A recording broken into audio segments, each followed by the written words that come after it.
नमस्कार दोस्तों, करियर अड्डा फॉर यू चैनल में आपका एक बार फिर से स्वागत है। दोस्तों, डाक विभाग 10वीं पास युवाओं के लिए बम्पर वैकेंसी लेकर आया है। डाक विभाग में 21,000 से अधिक पदों पर बिना परीक्षा के नियुक्ति की जाएगी। आज के इस वीडियो में हम इसी वैकेंसी के बारे में विस्तार से जानकारी साझा करेंगे। तो चलिए बिना किसी देर के इस वीडियो को शुरू करते हैं।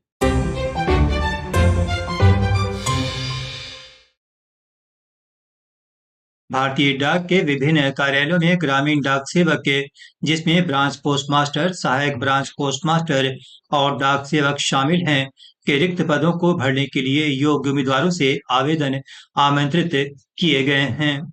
इन पदों के लिए ऑनलाइन आवेदन की प्रक्रिया 10 फरवरी से शुरू हो चुकी है। इन पदों के लिए ऑनलाइन आवेदन की अंतिम तारीख 3 मार्च 2025 रखी गई है। वहीं आवेदन में सुधार के लिए 6 मार्च से 8 मार्च 2025 तक का समय दिया गया है। जीडीएस में पदों की कुल संख्या 21,413 है। इसमें सामान्य वर्ग के लिए 9,735 है, ओबीसी के लिए 4,164 है, एससी के लिए 2,867 है, एसटी के लिए 2,086, ईडब्ल्यूएस के लिए 1,952 और दिव्यांग श्रेणी के लिए 609 पद रखे गए हैं। जीडीएस में बिहार में पदों की कुल संख्या 783 है, जिसमें सामान्य वर्ग के लिए 308, ओबीसी के लिए 224, एससी के लिए 117, एसटी के लिए 42, ईडब्ल्यूएस के लिए 68 और दिव्यांग श्रेणी के लिए 24 पद रखे गए हैं। वहीं झारखंड में पदों की कुल संख्या 822 है। इसमें सामान्य वर्ग के लिए 368 है, ओबीसी के लिए 82, एससी के लिए 87, एसटी के लिए 201, ईडब्ल्यूएस वर्ग के लिए 61 और दिव्यांग श्रेणी के लिए 23 पद रखे गए हैं। आइए देखते हैं इन पदों के लिए एजुकेशनल क्वालिफिकेशन क्या रखा गया है। ग्रामीण डाक सेवक की नियुक्ति के लिए शैक्षिक योग्यता में किसी भी मान्यता प्राप्त स्कूल बोर्ड से गणित और अंग्रेजी में उत्तीर्ण अंकों के साथ 10वीं क्लास को पास करने का सर्टिफिकेट होना चाहिए। मान्यता प्राप्त स्कूल बोर्ड से कम 10वीं क्लास तक के आवेदक की शिक्षा स्थानीय भाषा में होनी चाहिए। यह नोट करें कि बिहार, झारखंड, दिल्ली, चंडीगढ़, हरियाणा, यूपी, उत्तराखंड, हिमाचल प्रदेश, राजस्थान, मध्य प्रदेश और छत्तीसगढ़ के लिए स्थानीय भाषा हिंदी रखी गई है। जीडीएस के लिए अन्य योग्यता में उम्मीदवारों को कंप्यूटर का ज्ञान होना चाहिए, वहीं साइकिल चलाने में दक्ष होना चाहिए। इसके साथ ही उनके पास रोजी रोटी का वैकल्पिक प्रबंध भी होना चाहिए। इन पदों के लिए जनरल, ओबीसी और ईडब्ल्यूएस के लिए आवेदन की फीस 100 रुपये रखी गई है। वहीं महिलाओं, एससी, एसटी और दिव्यांग श्रेणी को कोई फीस नहीं देनी होगी। आइए देखते हैं इन पदों के लिए आयु सीमा क्या रखी गई है।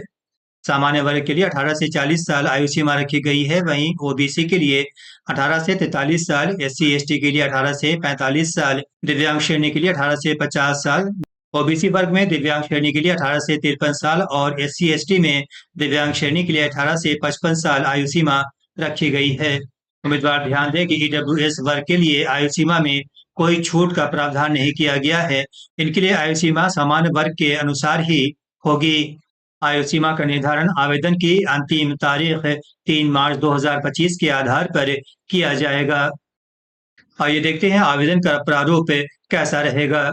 जीडीएस के एक या अधिक रिक्त पदों में से आवेदक केवल एक ही चयनित डिवीजन में आवेदन कर सकता है।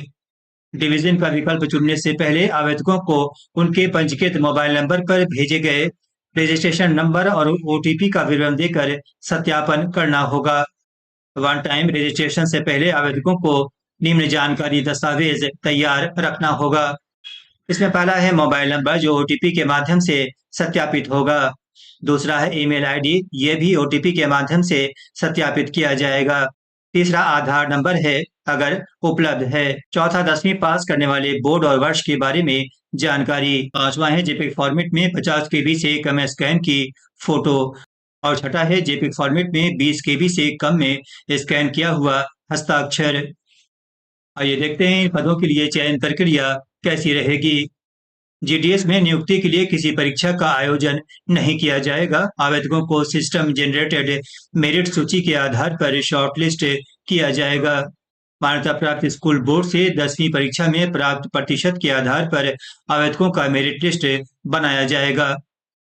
मेरिट के आधार पर शॉर्टलिस्ट किए गए चयनित उम्मीदवारों की सूची डाक विभाग की ओर से जीडीएस ऑनलाइन पोर्टल पर जारी की जाएगी। रिजल्ट की घोषणा के बाद शॉर्टलिस्ट उम्मीदवारों को दस्तावेज सत्यापन की तारीख की सूचना उनके पंजीकृत मोबाइल नंबर पर एसएमएस और ईमेल के माध्यम से दी जाएगी।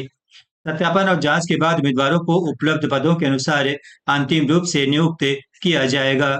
आइए देखते हैं ब्रांच पोस्ट मास्टर शाखा डाक प्रमुख की मुख्य जिम्मेदारियां क्या रहेंगी। इसमें पहला है दैनिक संचालन का प्रबंध, जिसमें डाकघर में आने जाने वाली मेल, पार्सल और अन्य डाक संबंधी गतिविधियों का समुचित प्रबंध करना। दूसरा है वित्तीय लेन देन, इसमें भारतीय डाक भुगतान बैंक के माध्यम से जमा, निकासी और अन्य बैंकिंग लेन देन सुनिश्चित करना। तीसरा है सरकारी योजनाओं का प्रचार प्रसार, इसमें विभिन्न सरकारी योजनाओं जैसे सुकन्या समृद्धि योजना, मनी ट्रांसफर और बचत खातों का प्रचार करना। चौथा है कर्मचारियों का नेतृत्व, इसमें सहायक डाक शाखा प्रमुख और अन्य कर्मचारियों के कार्यों की निगरानी और समन्वय करना। पांचवा है ग्राहक सेवा, इसमें डाकघर में ग्राहकों को उचित सलाह और सेवा प्रदान करना ताकि सेवा में किसी प्रकार की कमी न रहे। आइए देखते हैं सहायक डाक शाखा प्रमुख की मुख्य जिम्मेदारियां क्या रहेंगी। सहायक शाखा डाक का प्रमुख काम ब्रांच पोस्ट मास्टर की सहायता करना होता है। इनकी मुख्य जिम्मेदारियां निम्न हैं। इनमें पहला है सहायक संचालन, ब्रांच पोस्ट मास्टर के निर्देश के अनुसार मेल वितरण, ग्राहक सेवा और डाकघर की सामान्य गतिविधियों में सहयोग करना। दूसरा है लेन देन और अभिलेख प्रबंधन, डाकघर में दैनिक लेन देन और रिकॉर्ड को सुरक्षित रखना और समय समय पर उन्हें अपडेट करना।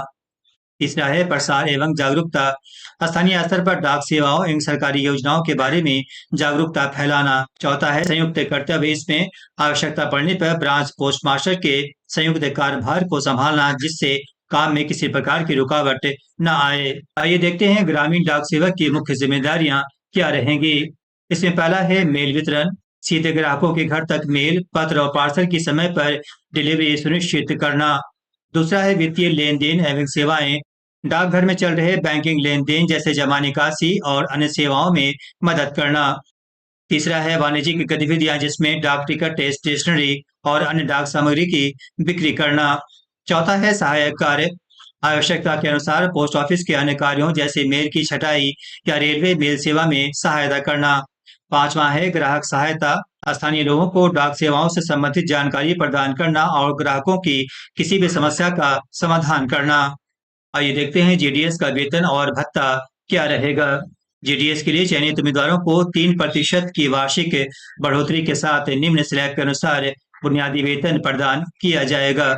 इसमें ब्रांच पोस्ट मास्टर को 12,000 से 29,380 रुपये माहाना प्रदान किया जाएगा। वहीं सहायक डाक शाखा प्रमुख और डाक सेवक को 10,000 से 24,470 रुपये माहाना दिया जाएगा।